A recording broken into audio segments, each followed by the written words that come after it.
Good morning बच्चों, class third. आज हम ग्रामर का पहला लेसन शुरू करने जा रहे हैं जो है भाषा और व्याकरण।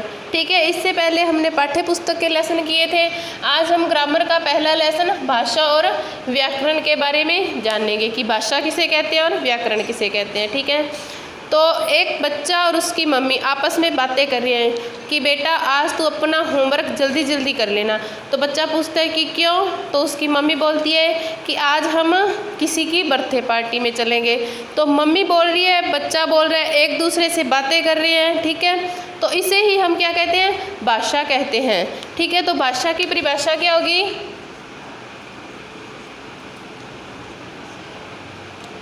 कि जब हम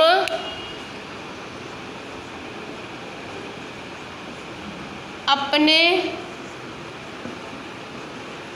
विचारों को बोलकर या लिखकर दूसरों को बताते हैं तथा दूसरे के विचारों को पढ़कर या सुनकर समझते हैं,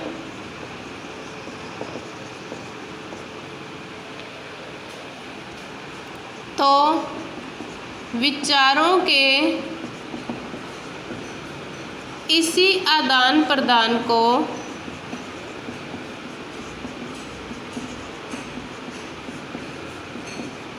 भाषा कहते हैं। ठीक है, हमारे मन में जो बात है हम दूसरों को या तो बोलकर बताएंगे या लिखकर बताएंगे, और दूसरे के मन में क्या बात है ये भी वो हमें बोलकर या लिखकर बताएगा। तो हमारे भावों को वो सुनकर या पढ़कर, और दूसरे के विचारों को हम भी सुनकर या पढ़कर, जो बोलेंगे उसको तो हम सुनेंगे, जो लिखा हुआ होगा उसको हम पढ़कर समझेंगे। तो इसी विचारों के इसी आदान प्रदान को, एक दूसरे से बातचीत करने के तरीकों को क्या कहते हैं? भाषा कहते हैं। ठीक है, अब भाषा के कितने रूप होते हैं?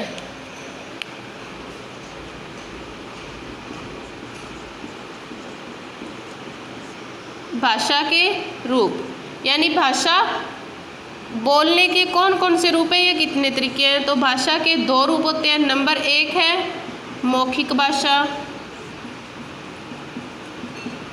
नंबर दो है लिखित भाषा। ठीक है, और एक और रूप होता है, वैसे ज़्यादा मौखिक और लिखित ही प्रचलित है, परंतु एक रूप और है भाषा का जो है सांकेतिक भाषा। ठीक है, तो भाषा के कितने रूप होते हैं? मौखिक भाषा, लिखित भाषा और सांकेतिक भाषा।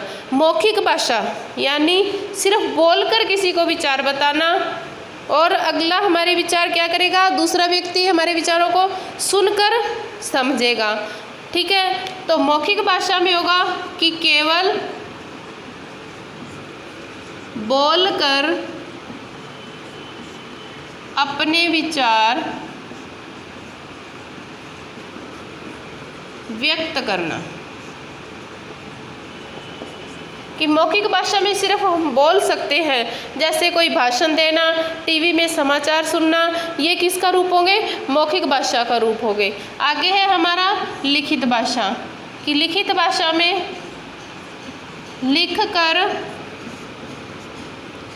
अपने विचार व्यक्त करना यानी बताना।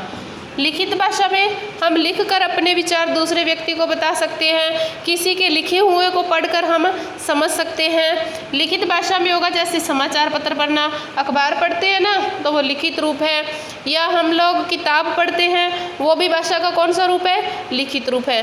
आगे है सांकेतिक भाषा। सांकेतिक भाषा में होता है कि अपने विचारों को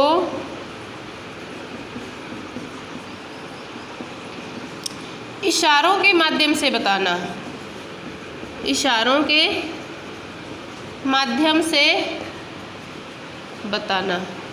मतलब कि यदि दुनिया में सभी तो नहीं है कि सब बोल लग सकते हैं या लिख सकते हैं, कई ऐसे भी लोग हैं जो ना बोल सकते हैं ना लिख सकते हैं, तो वो अपने विचारों को कैसे व्यक्त करते हैं? इशारों के माध्यम से, संकेतों के माध्यम से एक दूसरे से बात करते हैं। तो वो भाषा का कौन सा रूप होता है? सांकेतिक रूप होता है। ठीक है, तो अब हमने भाषा पढ़ लिया कि भाषा अपने विचारों का आदान प्रदान करना, लिखकर या बोलकर किसी भी रूप में, और भाषा के रूप है मौखिक भाषा, लिखित भाषा और सांकेतिक भाषा। आगे हमारा है व्याकरण, कि व्याकरण किसे कहते हैं। भाषा कंप्लीट कर लिया। अब हमारा अगला क्या टॉपिक है कि व्याकरण। व्याकरण किसे कहते हैं? हम जो भी बोलते या लिखते या पढ़ते हैं वो शुद्ध है या अशुद्ध है, इसका ज्ञान हमें किससे होता है? व्याकरण शास्त्र से होता है। यदि हमें व्याकरण की नॉलेज है, जानकारी है, तो हम जान सकते हैं कि हमने शुद्ध लिखा है या अशुद्ध लिखा है। तो व्याकरण की परिभाषा होगी कि व्याकरण वह शास्त्र है जिससे हम शुद्ध रूप से बोलना, पढ़ना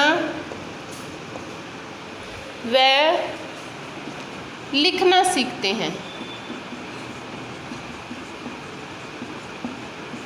कि यदि हमें व्याकरण की नॉलेज है, व्याकरण का ज्ञान है, तभी हम किसी भी शब्द को, किसी भी वाक्य को शुद्ध रूप से बोलना, पढ़ना और लिखना सीखेंगे।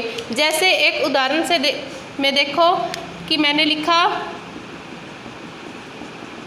राम आम खाती है, तो हमें ये कैसे पता चलेगा कि ये शुद्ध है? शुद्ध है हमें यदि व्याकरण के ज्ञान है, व्याकरण में लिंग, वचन, संज्ञा, सर्वनाम आदि आते हैं, तो यहाँ ये खाती वर्ड है वो क्या है? गलत है। शुद्ध रूप क्या होगा कि राम आम खाता है।